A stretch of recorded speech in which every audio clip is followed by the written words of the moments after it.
I'm gonna do something I haven't done in a while, you know, the actual reason people subscribe to me in the first place. Now, I was originally going to tie this review in with my first impression of the live-action Titan series, but holy fuck, I cannot find access to that show anywhere, not even on illegal sites. So I'm gonna have to touch on that series later in the future.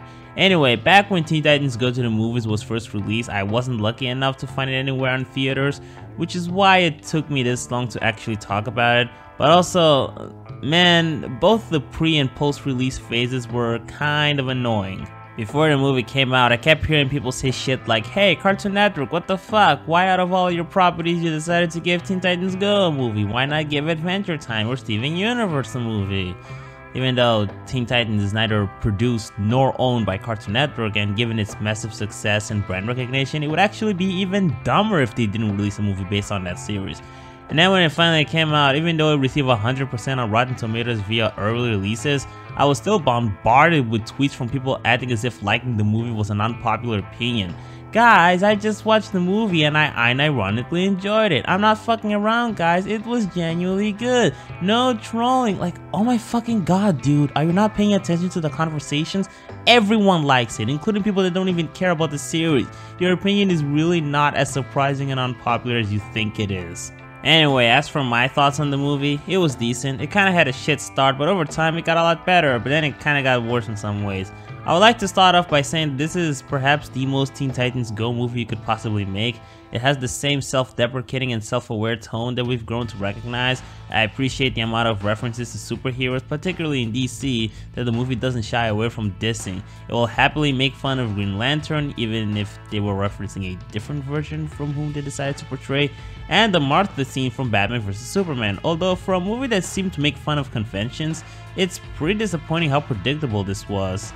Now, I'm mostly neutral towards Teen Titans Go, but one thing I gotta praise the series for is the unpredictability. It's hard to tell what type of plot they're going to go with in each episode and how they'll choose to wrap things up, which gives you this feeling of trust that the series will blow you away whatever they'll decide to offer you, and it usually does, even if what they're offering is something like really dumb and childish. With this movie, however, it's actually pretty fucking easy to tell what you're going to get. Now granted, I do think part of the blame lies to the promotion. It makes it clear that this is going to be a movie about the Titans not being taken seriously, and most of it is about them wanting to get their own movie by proving they can be perceived as superheroes worthy of that.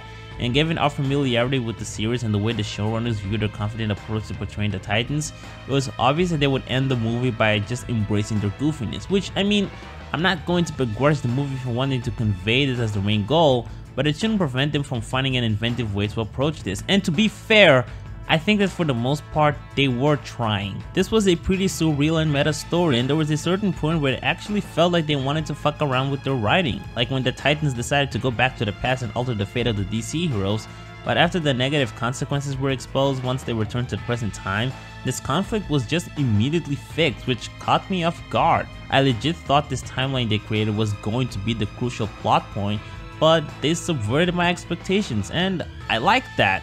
It also helps that seeing the Titans redirect Bruce's parents to the dangerous alley and Bruce witnessing their parents getting shot in plain sight and in utter confusion was fucking hilarious. I love that scene. But then after that, the script just went full on conventional. Like at some point, it was really just a matter of you waiting for the obvious story beats to arrive and act like it can still leave an impact on you. And again, the fact that you wouldn't get this from watching the television series makes it all the more disappointing. In terms of humor, it was 60% funny, probably more, probably less. I don't know, it felt like there were more good jokes than bad, but not by a long shot. The soundtrack kinda sucked, the musical numbers were too corny and shitty sounding, and the background music felt dull and artificial. As for the animation, I liked all of the action scenes, I thought they were good. Even in the series, although there aren't that many fight scenes, whenever there are, I get the impression that the team put a solid amount of passion into them, even if it's not animated spectacularly, which is a barrier that's non-existent here given the increased budget.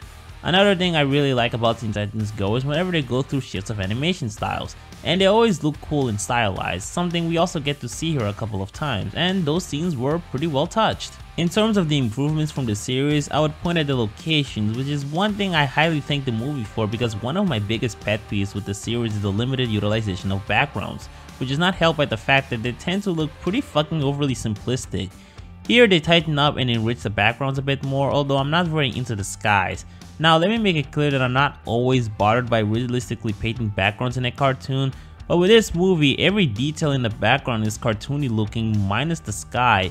And it's weird because this is not even a thing during nighttime. I mean, it seems to perfectly blend in with the rest of the art, but every time the scene takes place during daytime, I get distracted. It just doesn't look right. But anyway, I enjoyed it overall. I would probably give it a 6, although I usually don't revisit 6 out of 10s, and this movie actually seems like one I would revisit sometime in the future. Although I don't think it's as good as stuff that I would give it a 7 or above, so I'm gonna stick with 6 in the meantime. Anyway, I hope you guys enjoyed this video. Bye for now.